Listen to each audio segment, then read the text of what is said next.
and welcome to Enduring Journey to Bliss. My name is Deanne, and today I would like to show you how I cut back my begonias. I believe they're officially called Pelargoniums. I probably did not say that right, and I probably used the wrong word, but here in the United States we refer to them as geraniums, and they are a warm weather plant.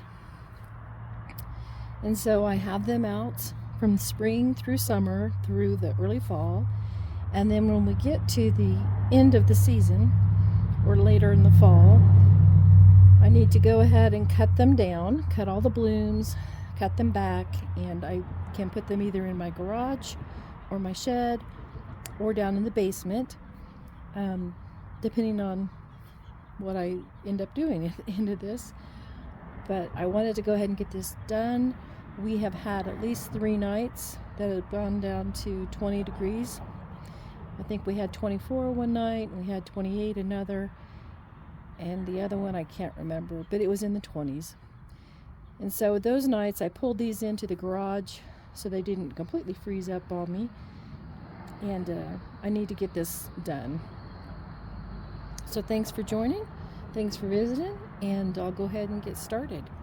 So what I'll do, let me bring you down a little bit so you can see a little bit better as I'm doing this. What I'm going to do is just come to each one with my garden shears and start removing the blooms. So I'll just cut them off, and I have a little tub over here at the side, and I'll take all these off. All the blooms, sadly, as beautiful as they are, they need to go. You could also overwinter these in your house if you so chose. That's an option that some gardeners will do if they've got the space.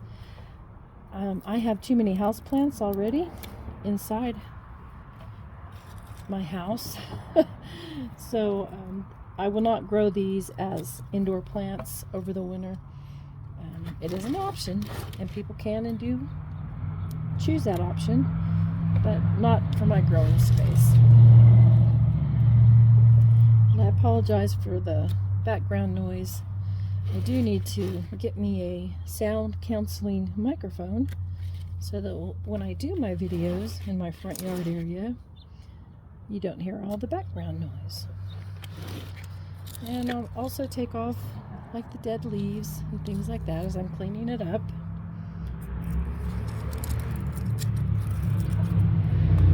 And you just want to get everything off and get it as clean as you can.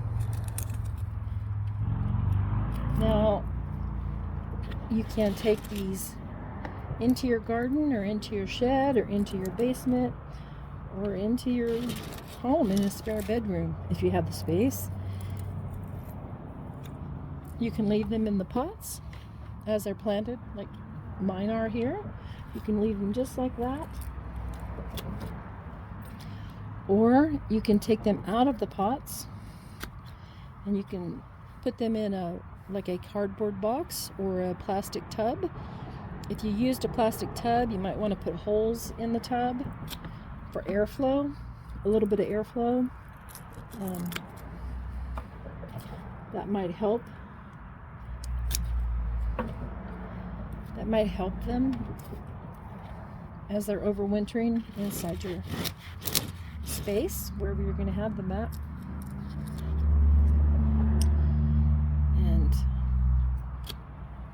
And then you can put like straw, or you can put loose newspaper, or you can put anything like that you might have.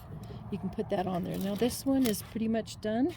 It does have a little bit of growth still because I'm not sure if I want to keep it in the pot all winter and then water sparingly maybe once a month, or if I want to go ahead and remove it and save it as a bare root plant and store it in one of the methods that I mentioned. You can store it in a paper bag, like a brown paper bag. You just don't want moisture if you're storing it in a cardboard box or in a tub or in a brown paper bag, because the moisture can lead to mold and rot. So that is the first one done. I'll go ahead and I'll set it to the side. We'll go ahead and we'll grab the next one here. And this is just beautiful. I am hoping you can see how gorgeous these blooms are. It almost feels wrong to cut them off because she is a beauty. But in order to have those same beautiful blossoms next year, I need to go ahead and take care of these now. So I will remove all of these, as I mentioned, and I showed on the previous one. I'll cut them back. Now, some people will save seeds. The only problem that I think there is when you save seeds is that many times when you have different varieties, as I do, I'm hoping you can see that I have got more than one variety. I'm going to move my camera. So I've got these beautiful white and pink, and then I also have these that are like a purplish and pink, and then I have red, and I also, no, those are my 4. I have 2 pots of each of those colors. Yeah, I'll get this one up here because this one just looks really pretty as well. It almost seems wrong to cut them. So yes, I have 4 of each, or I have 4 varieties and then 2 pots of each variety. And these typically they set in the spring. So it helps when you can save and overwinter your plants, especially if you are budget minded at all, which these days I think all of us are. But I digress. I was saying that I do not save seeds. The reason I don't save the seeds is I have more than one variety, and of course I have a pollinator garden. That's my whole focus, is the pollinators. And if I left the seeds and collected the seeds, which I wonder if I have any seed heads to show you. I probably do, but not on this particular one. If I left those seed heads, then I would have no idea what variety I would be getting, because they will cross-pollinate. When you have bees and butterflies and moths at night coming through and pollinating, you don't know what you're going to get. Whereas if you keep them over winter like this, or if you take stem cuttings, some people will take stem cuttings, then you know the exact type of blossom you're going to have. And so that's why I don't take the seeds, is I don't know for sure what I will get. Now it would still be a geranium, and it would still be, I'm sure, lovely, but I don't know the variety, so I don't do the seeds. Now you can buy seeds, and that will tell you the variety you're purchasing if you do that, if that's how you choose to do it. And so then there wouldn't be any guesswork or no surprises. And this variety here is the variety of this. It's not going to focus, is it? I'll tell you what, there you go. So this is it's beautiful. This particular variety is just gorgeous. Well, they're all gorgeous. Who am I kidding? I love them all. And I'll pull this one up. This one is not quite as big as the other 2 were, so not quite as much cutting. This is the variety for this one.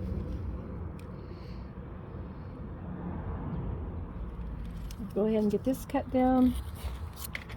This one shouldn't be near as long. Again, you take off the dead leaves, anything that's dead.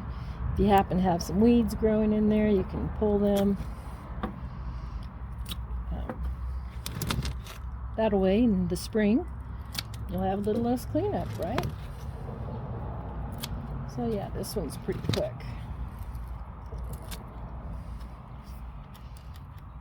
Yeah. Okay, 3 down.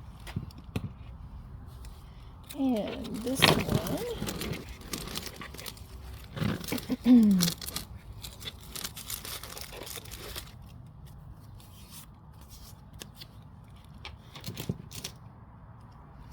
this is the variety that I will be working on now.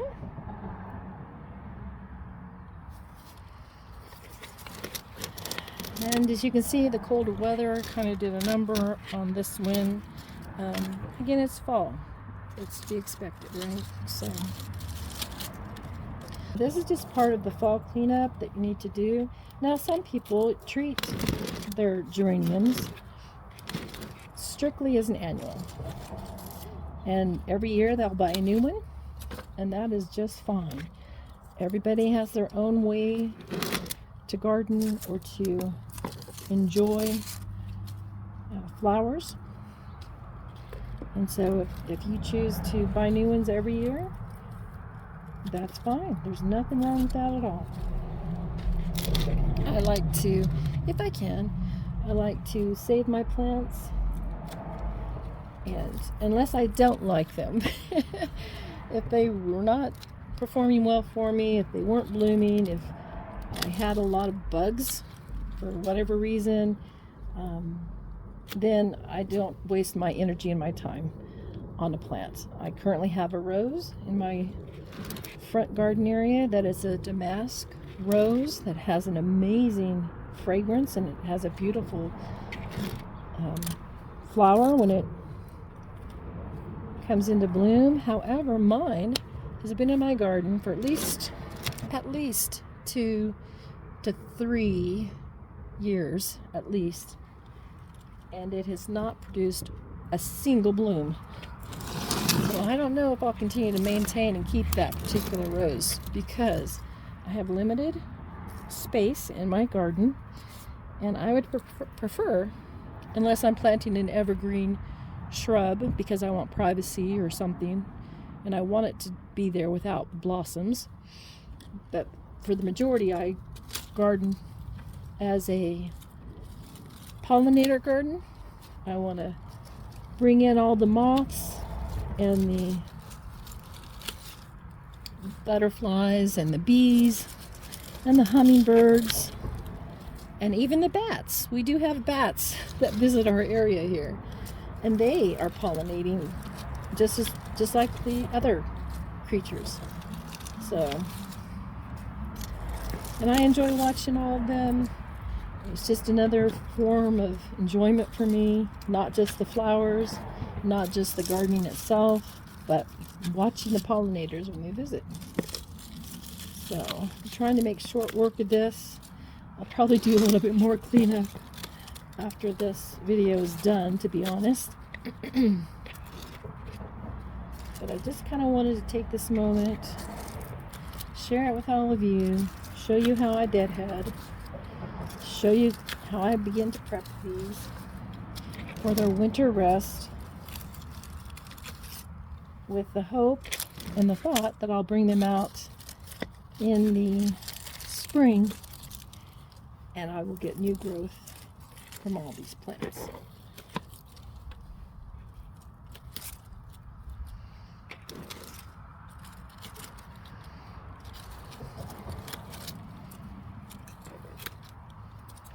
So if you grow geraniums, please leave a comment.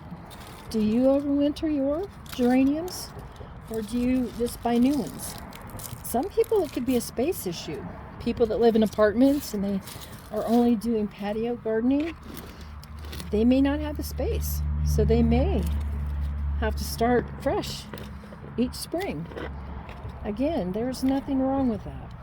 Whatever brings you joy, whatever brings you bliss within your gardening experience, go for it. That's the beauty about gardening. There's no set rule. There's no definitive way to garden. You can garden in the way that brings you joy, the way that brings you bliss.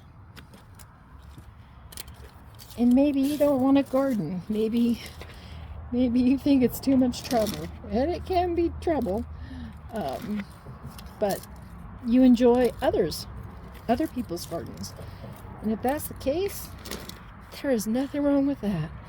You can log on here and you can view my videos anytime you like. I am happy to share. So, really to me, the key in all of it is to find your bliss. And if you find your bliss with art, with painting, with drawing, with teaching, with just relaxing, making music, however you find your bliss on your journey, go for it.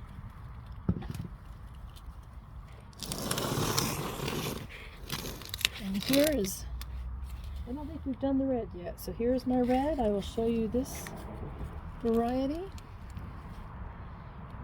I'll get it up here for you to see. There you go. Again, I am gardening in the state of Colorado in the United States. Where I am at in Colorado, I am anywhere between in 5B growing zone or a 6A growing zone.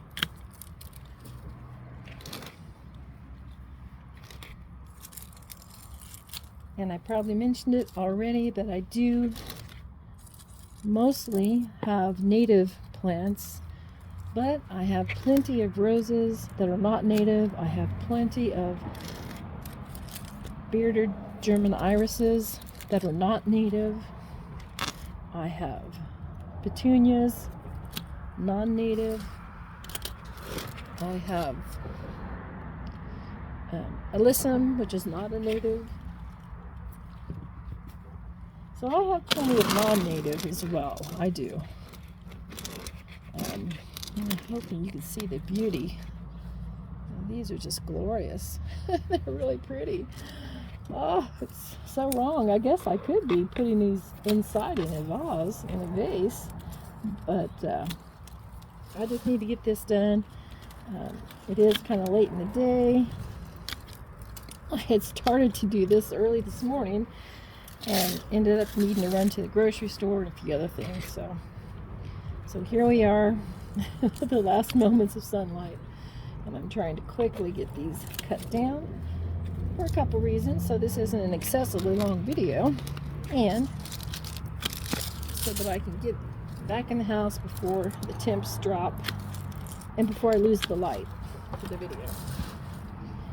So again, I'm taking off any dead leaves, cutting back some of the green leaves, and as I mentioned, I may end up doing a bit more trimming and cutting after this video in my cleanup process. I don't think I'm going to keep these in our pots, but I may end up doing that. I still need to make that decision.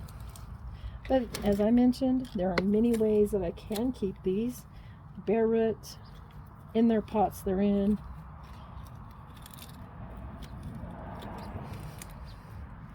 And if I do bare root, I can do it multiple ways as long as they do not get moisture when you're doing it bare root, because the moisture can lead to mold and rotting, and you could lose your geranium. Okay, I think we only have one more to go.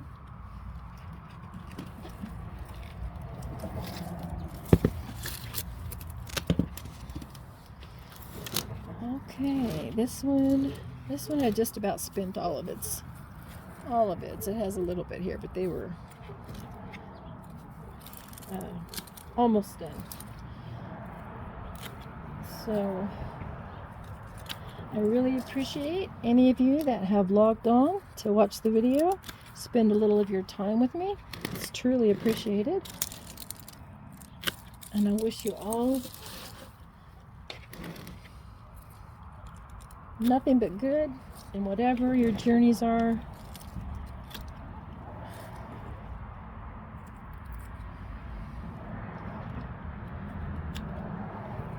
Enjoy your garden, enjoy your family. And to me, pets are part of the family. I have some pets myself. So enjoy all of it. Try not to be a negative person. Do your best to be a positive presence, because it not only helps your own mental state and well-being, but it definitely impacts and helps those that you interact with on a day-to-day basis. All right, so I have a bucket full of geranium blooms. So sad, especially these gorgeous these gorgeous ones here that had so many blooms still. But it is that time of the year. So I will be taking all these probably back into the garage, and I'll be storing them in there probably until the weekend, because I do have some other things I have got to get done this week.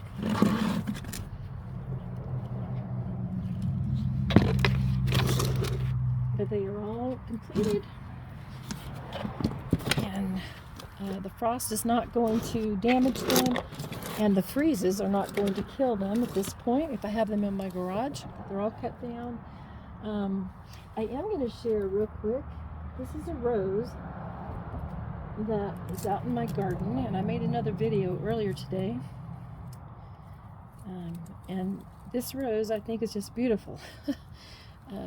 This rose was out still on the rose bush when we got those freezes.